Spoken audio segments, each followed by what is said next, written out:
In this video tutorial, we are going to learn about amendment of pleadings. Now, what does it mean by a pleadings? Pleading includes plaint and also the answer.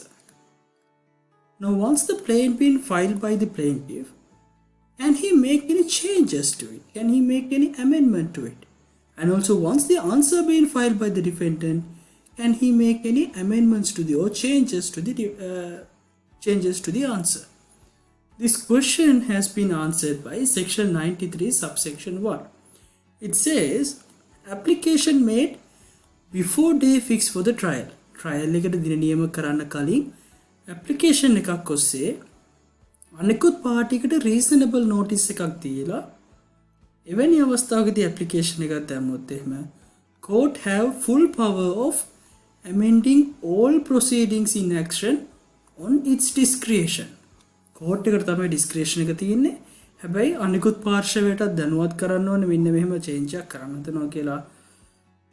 trial එකට දින නියම වෙන්නට කලින් before day fix for the trial තමයි pleadings amend කරන්න පුළුවන් වෙන්නේ. අන්න එතකොට courts එක decide කරනවා නම් court එකට satisfy වෙනවා නම් මෙන්න මේක වෙනස් කරන්න ඕනේ කියලා එවැනි අවස්ථාවකදී pleadings වෙනස් කරන්න පුළුවන්.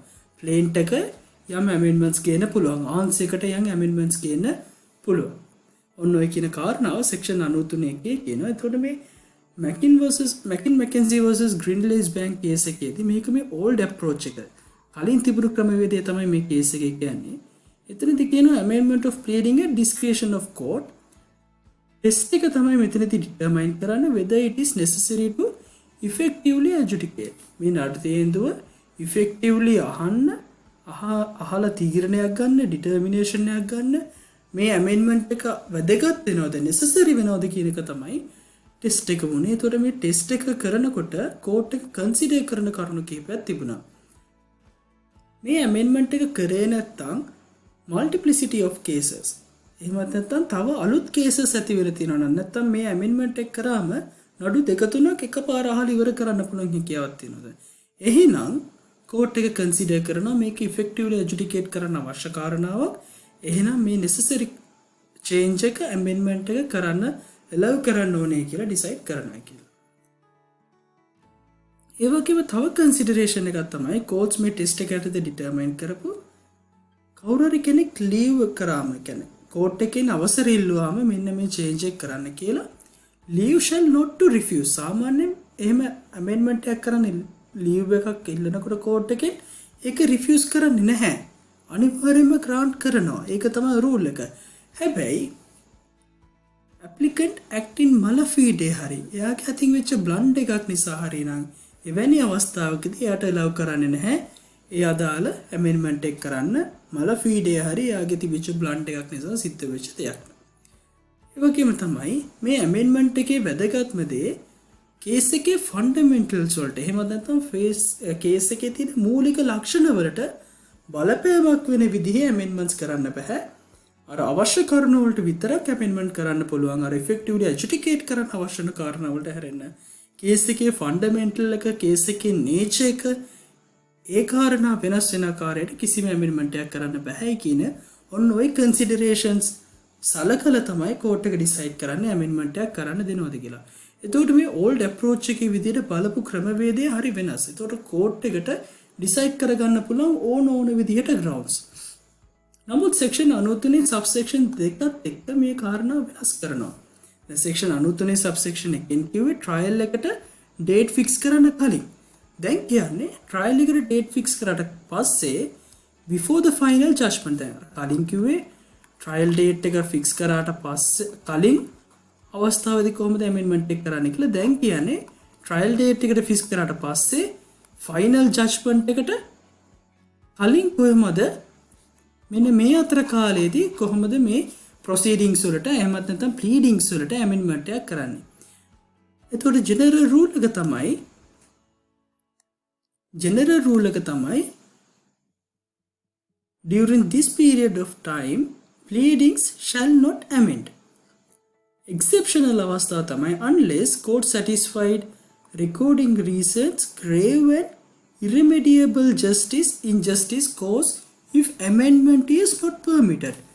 ඇමෙන්ඩ්මන්ට් එක පර්මිට් කරේ නැත්තම් grave and irremediable injustice එකක් අර රෙමඩි එකක් දෙන්න බැරි ආය හරි ගස්සන්න බැරි තරමේ අන්ජස්ටිස් එකක් වෙනවා නම් grave injustice එකක් වෙනවා නම් අන්න එවැනි අවස්ථාවකදී විතරක් කෝට් සැටිස්ෆයි වෙනවා නම් ඒ අදාළ රීසන්ස් රෙකෝඩ් කරලා කෝට් එකට පුළුවන් ප්ලීඩිං සෙමෙන්ට් කරන්න අවස්ථාව දෙන්න. එහෙම අවස්ථාවකදී වුණත් පාටි ලෑෂස් යටතේ එහෙමත් නැත්නම් party shall not be guilty of lashes. මේ lashes කියන්නේ මොකක්ද කියන එක අපි ඉස්සරහට බලමු. එතකොට irremediable injustice එකක් වුණොත් පාටි එක lashes යටතේ guilty වෙනවා නම් එහෙමත් නැත්නම් පාටි එකේ negligence එකක් තියෙනවා නම් එවැනි අවස්ථාවකදී pleading summon කරන්න දෙන්නේ නැහැ. එතකොට අර කලින් කියපු කේස් එකට වඩා වැඩි strict approach එකක් ගන්නවා මේක allow කරන්නේ නැති වෙන්න. දැන් කලින් කිව්වේ අර මලෆීඩේ හරි එහෙමත් නැත්නම් බ්ලන්ට් එකක් හරි නම් ඇරෙන්න අනිත් හැම අවස්ථාවකදීම වගේ ප්ලීඩිං සෙමෙන්ට් කරන්න අවස්ථාව දෙන්න ඕනේ කෝට් එකේ ඩිස්ක්‍රිෂන් එක යටතේ කියලා. නමුත් දැන් කියනවා එහෙම කෝට් එකේ ඩිස්ක්‍රිෂන් එක යටතේ වුණත් grave and irremediable justice එකක් වෙන injustice එකක් වෙනවා නම් හැරෙන්න වෙන කිසිම අවස්ථාවකදී ජෙනරල් රූල් එක තමයි නඩුවට දින නියම වුණාට පස්සේ when the date has been fixed for the trial and within the period of date fixed for the trial and before the final judgment during that period the pleadings shall not be amended. දැන් මේ lashes කියන එක සම්බන්ධයෙන් Gunasekara vs Abdul Latif case එකේ කියනවා lashes mean negligence to do something which by law man is obliged to do or in simply unreasonable delay. ද සාමාන්‍යයෙන් නීති යටතේ සාමාන්‍ය මිනිස්සෙක් oblige වෙලා ඉන්න කාරණාවක් කරන්නේ නැතුව හිටියා නම් negligence එකක් වුණා නම් අන්න එවැනි කටයුත්තකදී හෝ කියනවා අපි lashes කියලා. එහෙනම් මේ කලින් කාරණාවේ විදිහට if the party applying is guilty of negligence or unreasonable delay අන්න එහෙනම් එවැනි අවස්ථාවකදී මේක කොච්චර irremediable injustice එකක් ඇති කරත් ඔහුට pleading summon කරන්න අවස්ථාව දෙන්නේ නැහැ. ඔහු guilty of lashes නම් guilty of unreasonable delay නම්. section 93 කියනවා if court amendment to pleadings may make orders terms has to cost postponement any other as court thinks fit.